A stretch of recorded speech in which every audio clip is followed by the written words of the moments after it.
A uma profundidade de aproximadamente 260 metros, o submarino nuclear russo detecta 6 objetos desconhecidos em seu sonar. Sob o gelo do Ártico, mergulhadores soviéticos não encontraram monstros ou civilizações perdidas. Eles encontraram algo muito mais perigoso. O submarino ficou alarmado com o que estava acontecendo. Temos que concluir que estamos lidando com algum tipo de tecnologia extraterrestre. Reatores nucleares enferrujados, submarinos secretos e a prova de que a Guerra Fria nunca realmente deixou o fundo do oceano. Esta é a verdadeira descoberta dos mergulhadores soviéticos e depois russos e das equipes de águas profundas nas trevas sob o Ártico.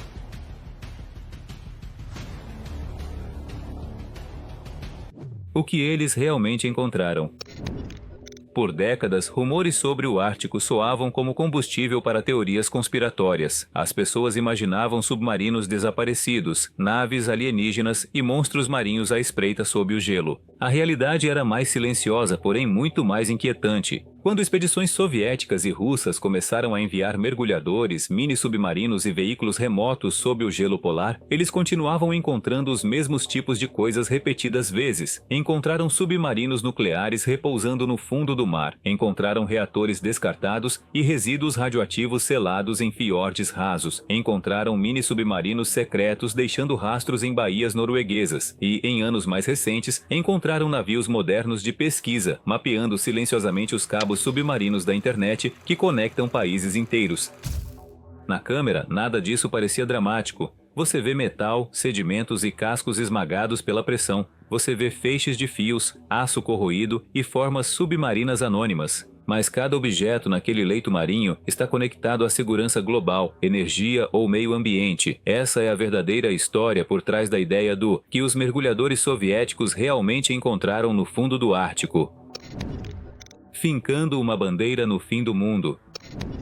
A primeira parada não é a década de 1960, mas o ano de 2007. Naquele ano, uma expedição russa chamada Arktika 2007 lançou 2 pequenos submersíveis Mir, Mir-1 e Mir-2, através de um buraco no gelo no Polo Norte geográfico. O objetivo deles era chegar a mais de 4.260 metros abaixo da superfície, no leito marinho real do Polo. Nessa profundidade, nenhum humano jamais havia visitado essa parte do oceano.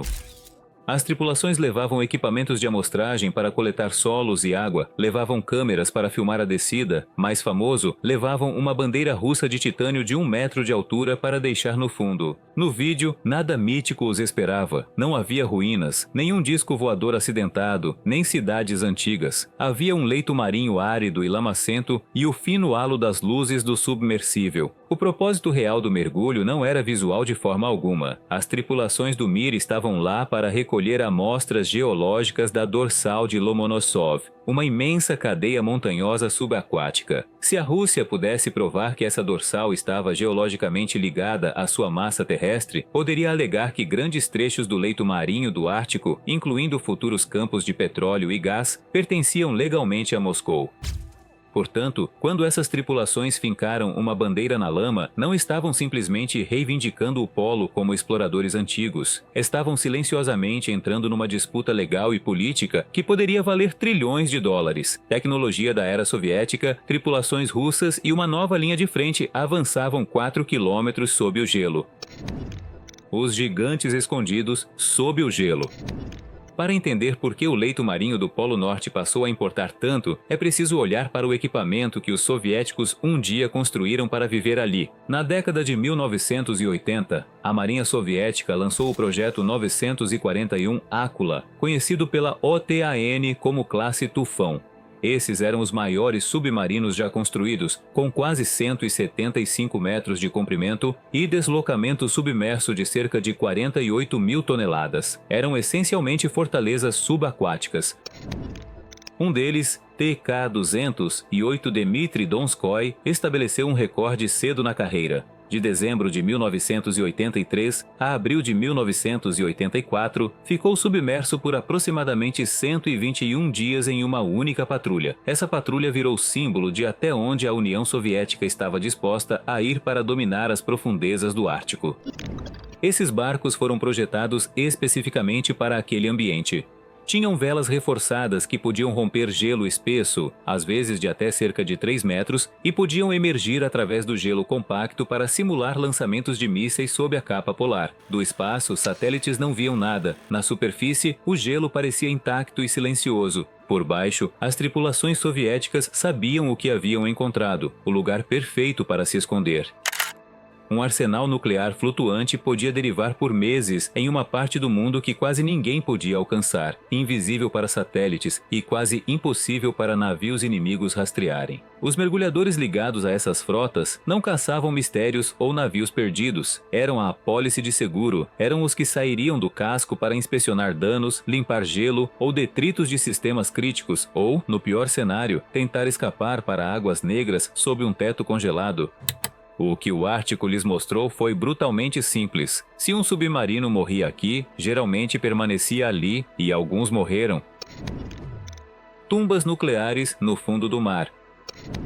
O Ártico não é apenas o lar de submarinos ativos, é também um cemitério para a era nuclear. 2 destroços em particular assombram toda a discussão sobre operações soviéticas submarinas, K-159 e K-27. K-159 começou sua vida como um submarino da classe Novembro na década de 1960. Após ser descomissionado, passou anos amarrado a um cais, enferrujando e meio esquecido. Em 2003, o casco estava em tão mau estado que os engenheiros soldaram pontões a ele apenas para mantê-lo flutuando durante um reboque para um ferro velho, onde deveria ser desativado o combustível nuclear. O reboque deu errado. Em tempo ruim perto da ilha Kildin, no mar de Barents, um dos pontões se desprendeu. A água entrou no casco enfraquecido. K-159 afundou em águas de aproximadamente 250 metros de profundidade, levando 9 marinheiros e cerca de 800 quilos de combustível nuclear gasto com ele para o fundo. Equipes russas e norueguesas depois enviaram veículos remotos e mergulhadores para inspecionar o destroço. Encontraram o submarino de pé, com rompimentos no casco externo, escotilhas ausentes e deformação visível pelo impacto com o fundo do mar. Era uma visão assustadora. Uma relíquia da Guerra Fria sentada na escuridão, lentamente se desintegrando. Havia uma boa notícia. Múltiplas pesquisas conjuntas, incluindo uma em 2014, não encontraram radiação mensurável vazando de K-159 para as águas ou sedimentos ao redor. Por enquanto, o compartimento do reator parece estar resistindo. No entanto, todo especialista que analisou os dados trata K-159 como um problema iminente e não resolvido. O aço continua corroendo. Mais cedo ou mais tarde, a questão não será mais se o destroço deve ser içado ou estabilizado, mas se ainda há tempo suficiente para fazê-lo com segurança. Se K-159 afundou por acidente, K-27 foi colocado lá de propósito. K-27 era um submarino experimental com 2 reatores resfriados a metal líquido. Em 1968, uma obstrução parcial no fluxo do refrigerante de um dos reatores causou um acidente grave. Radiação inundou partes do barco e pelo menos 9 membros da tripulação morreram de síndrome aguda da radiação. O submarino ficou tão contaminado que era praticamente impossível consertá-lo. Em 1982, depois de preencher o compartimento do reator com uma mistura solidificante destinada a manter o combustível no lugar, a Marinha Soviética rebocou K-27 para o fiord Stepovogo, no Mar de Kara, e o afundou em águas rasas, a uma profundidade de cerca de 33 metros. As diretrizes internacionais da época recomendavam afundar navios nucleares em profundidades de pelo menos 3.000 metros. Esse descarte foi totalmente contrário a essa recomendação. Expedições conjuntas russas e norueguesas posteriores encontraram K-27 de pé no leito marinho. As pesquisas não detectaram vazamentos significativos de radiação na área imediata, mas confirmaram que o Mar de Kara, como um todo, contém muitos objetos e resíduos radioativos descartados do período soviético. Em 2021, mergulhadores russos do Centro de Pesquisas Subaquáticas retornaram a K-27.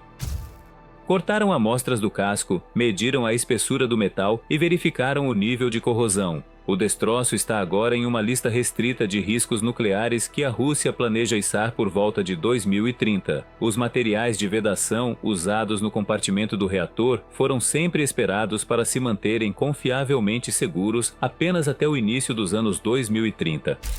Depois disso, a corrosão pode tornar a situação muito mais perigosa. Então, quando as pessoas perguntam o que os mergulhadores encontraram lá embaixo, a resposta é dura. Eles encontraram um submarino tão radioativo que teve que ser afundado intencionalmente e encontraram um prazo. O casco está resistindo por enquanto, mas não foi projetado para durar para sempre.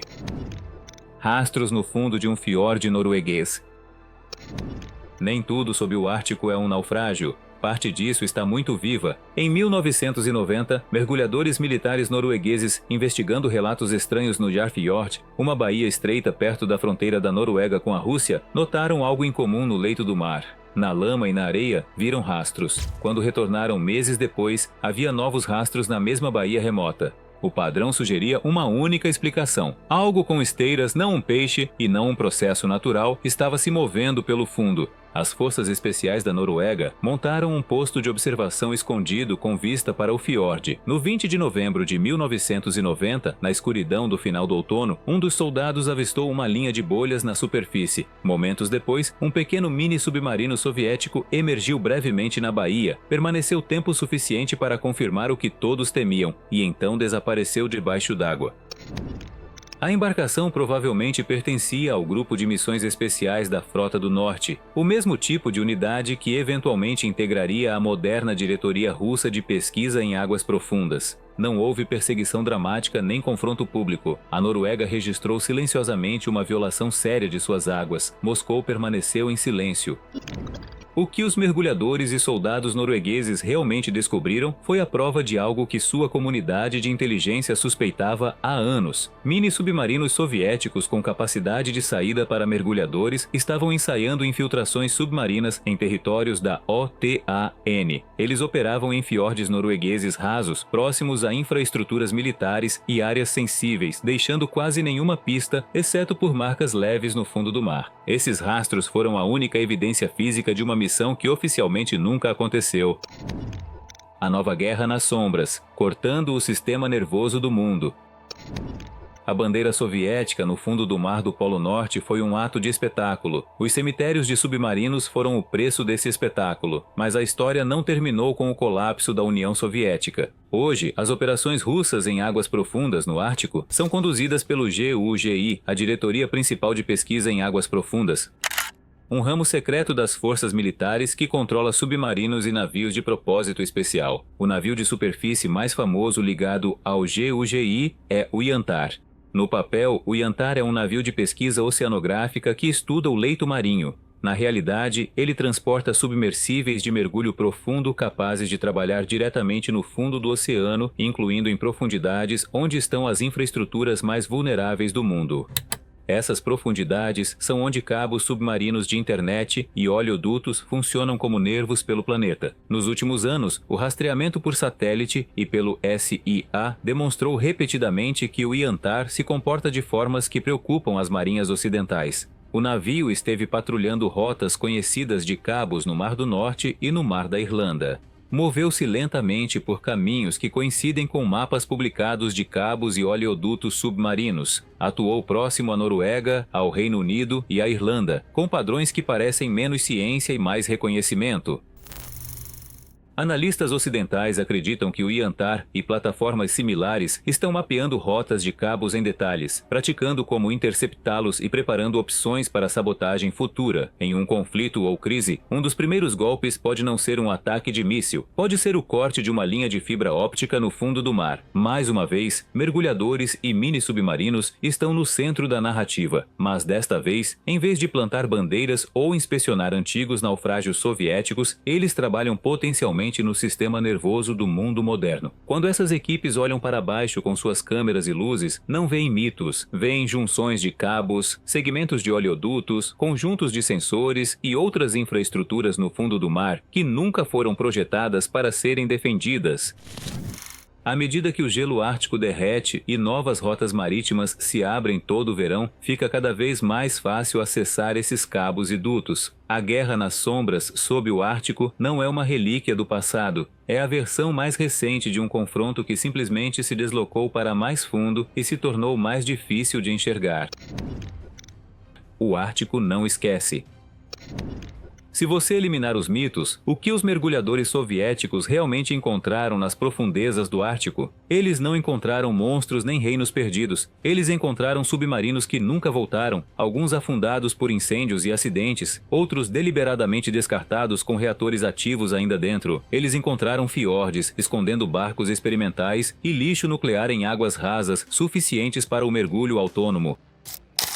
Eles encontraram marcas de rastros no fundo de baías norueguesas que provaram que mini-submarinos haviam deslizado para águas estrangeiras sob o manto da escuridão. E agora, tripulações russas estão encontrando outra coisa: um leito marinho cheio de cabos e oleodutos que mantém as sociedades modernas funcionando, mas são fáceis de alcançar e difíceis de proteger. O Ártico não apaga as coisas rapidamente. Bandeiras cravadas no leito marinho permanecem lá. Cascas de reatores continuam a corroer. Rastros de espionagem em um fiord aparecem anos depois na câmera de um mergulhador. No final, o que esses mergulhadores realmente descobriram foi simples. A Guerra Fria não desapareceu quando a União Soviética colapsou. Uma grande parte dela afundou e ficou lá. E ainda está no fundo, esperando que alguém decida o que acontece a seguir.